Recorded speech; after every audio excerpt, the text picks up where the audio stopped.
Your Honor, that's irrelevant. What we're saying is that this is not the copy mark. It is not the same as the original, which he says it's the same thing which is identified.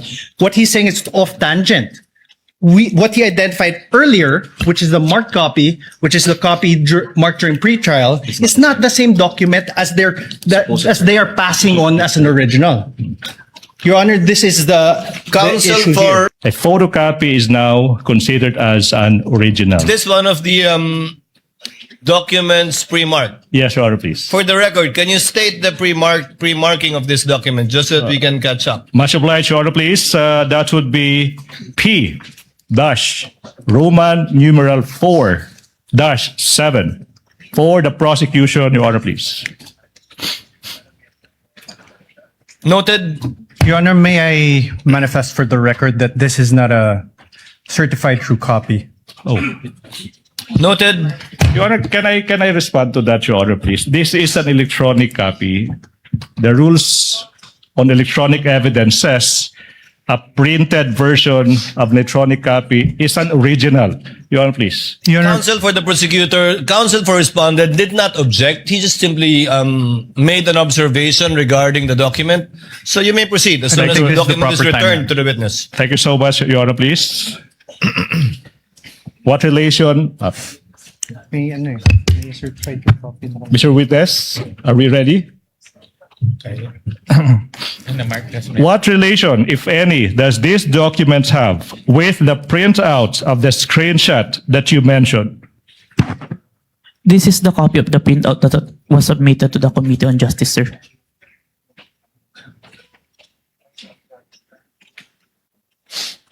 Okay, Your Honor, please, may I proceed with the next question, please? Question, Mr. Witness, how faithful, if at all, is this printout from the actual screenshots? The printout accurately reflects the screenshot, sir. And how do you know now that this printout accurately reflects the screenshot? I compared the printout with the screenshot and with the web page of my preservation and found that the contents are identical, sir. Thank you so much. Now, Mr. Witness, ano ba ang nangyari kung meron man? At kung alam mo, after you made excuse me. After you made the preservation to request to Meta in relation to the investigation you did on the Vice President. Meta acknowledged our preservation request, sir. Okay. Your Honor, please, the exhibits as they come, as they are identified by the witness, are also simultaneously being presented on the screen, Your Honor, please. Okay. You said that Meta acknowledged the preservation request, correct? Yes, sir. Now, yung tanong ay ano bang pruweba mo? Kung meron man, that's in fact, Meta acknowledged the request. I have a screenshot of the acknowledgement of Meta email acknowledgement. Now, who took the screenshot? I did, sir, and I used my laptop. What did you do with the screenshot kung meron man? Sinip ko muna po yung electronic copy ng screenshot sa laptop ko and printed it. Where is this printout of the screenshot? Sinubmit ko po sa Committee on Justice of House of Representatives. Now, kung yung printout ng screenshot ipapakita sa'yo, will you be able to identify the same? Yes, sir. Now, we are now in the process of showing you yung isang printout ng isang screenshots ng isang tugon o reply ng Meta, Your Honor, that is previously marked as Exhibit P dash Roman numeral 4 dash 8 for the prosecution. Your Honor, may I have time to peruse? Kindly show the document to one of the counsels for the respondent.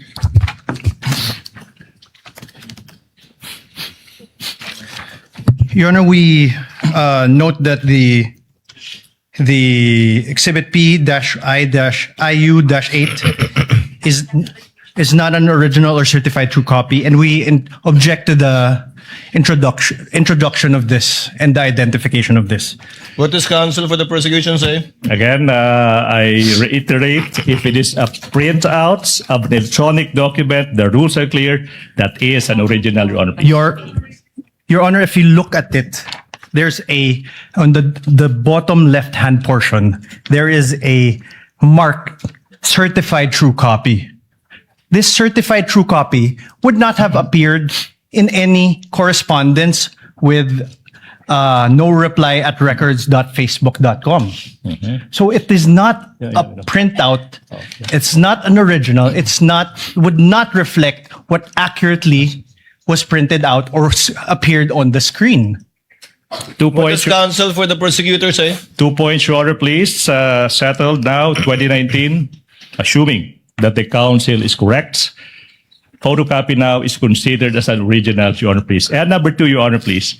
With all respect, presentation of evidence, objection to the admissibility of object and documentary evidence happens when the documents are formally offered in evidence. We are just in the process, Your Honor, please, of presenting this evidence.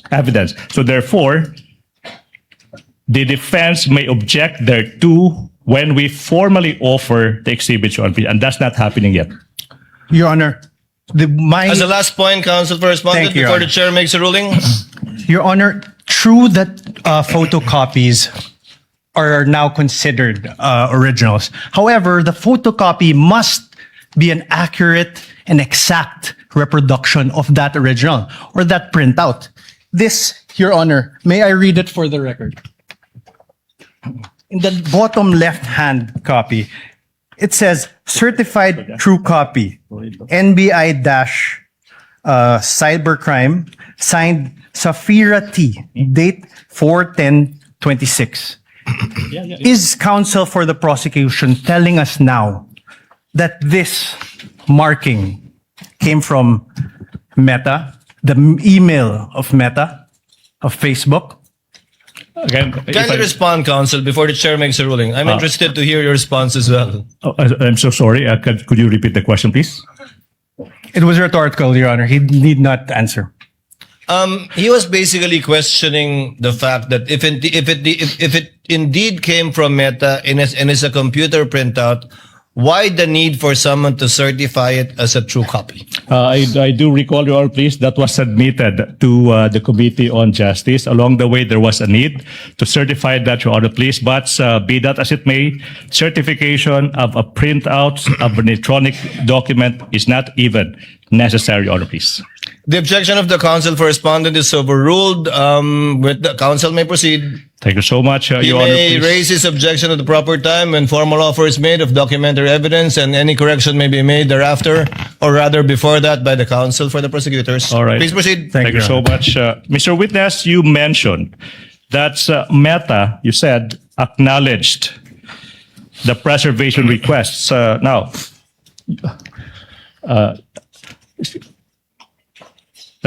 Your Honor, please. I recall the last question. I have to proceed to presentation of the documents. Now, Mr. Witness, if this printout of the screenshot of Meta's reply is shown to you, will you be able to identify the same? Yes, sir. Now, what relation, if any, does that document have with the printout that you mentioned earlier?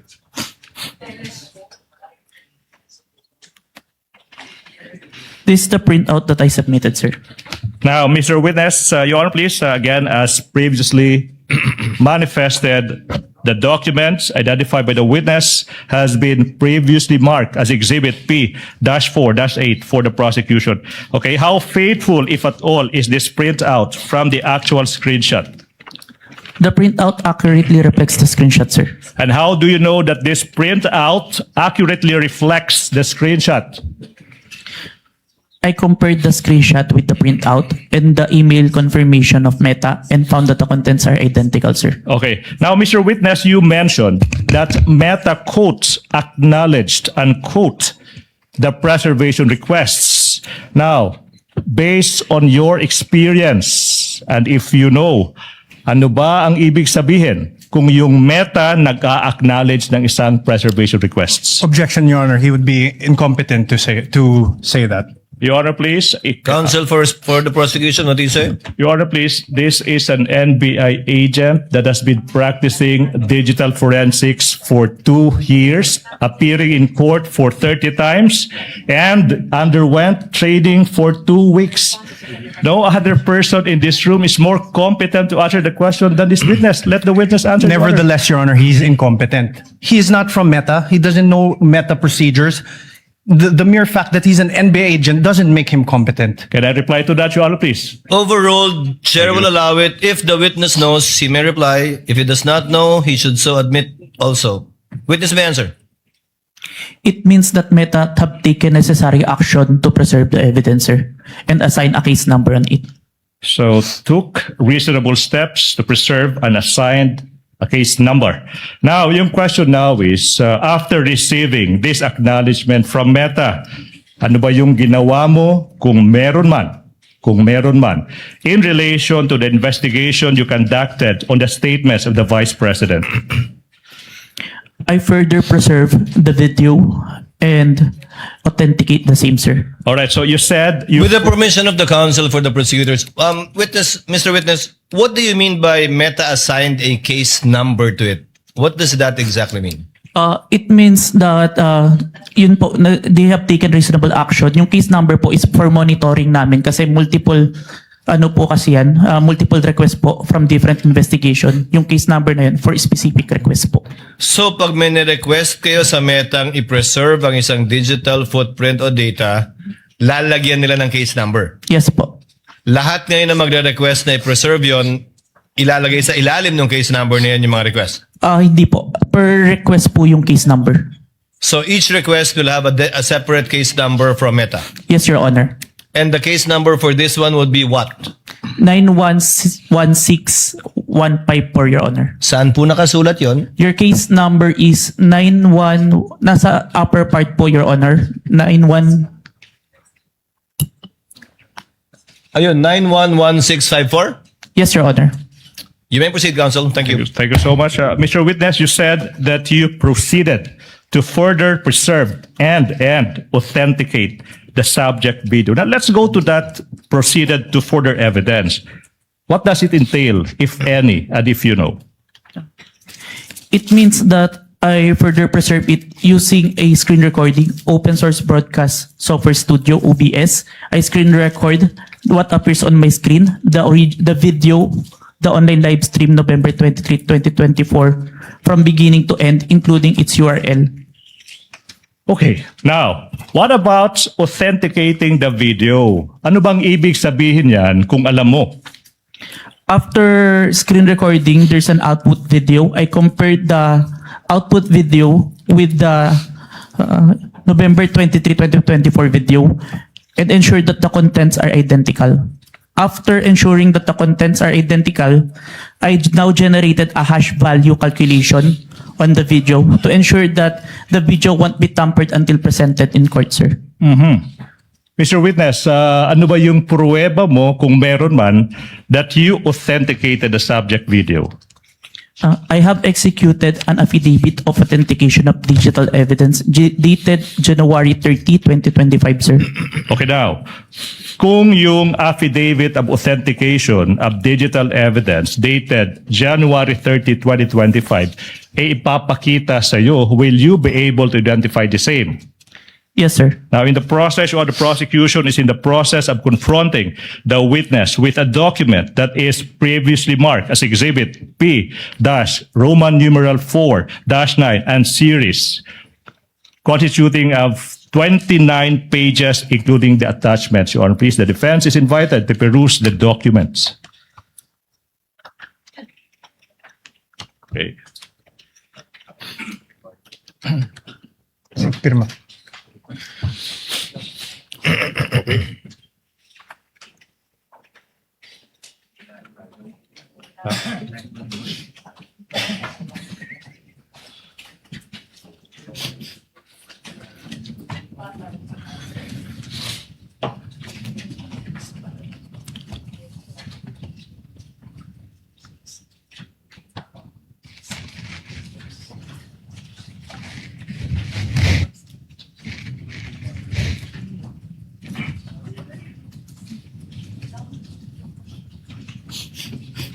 Hindi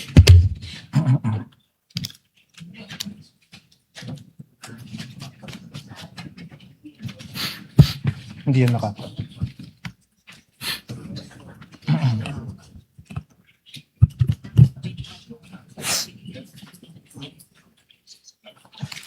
Your Honor, we object to the introduction of this affidavit of authentication. This is not an original copy of his affidavit. This is not electronic evidence.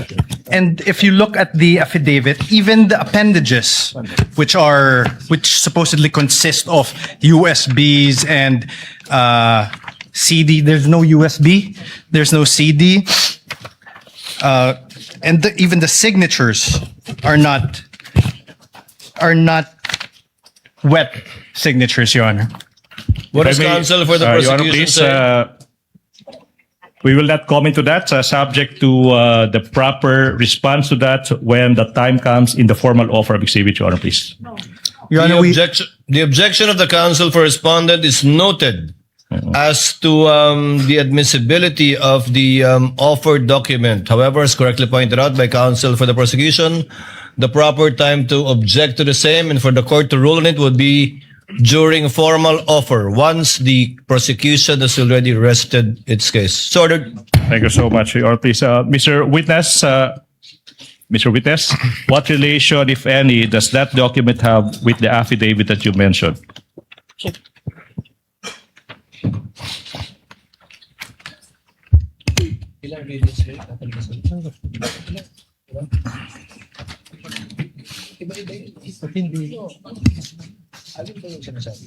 Saan yun? Saan yung video? Your Honor, may I just make a quick manifestation? Counsel for the respondent. Yes, you may, sir. Please Your proceed. Honor, during pretrial, the parties got together and agreed that originals of the documents that were to be marked will be presented during trial. We agreed to expedite the proceedings. And now, what is happening is photocopies of documents that we want to peruse and see are being presented. So we object to this, Your Honor. If I may, can I reply? Sorry, I'm so sorry. The Your Honor, please. manifestation of the counsel for respondent is duly noted. Thank you.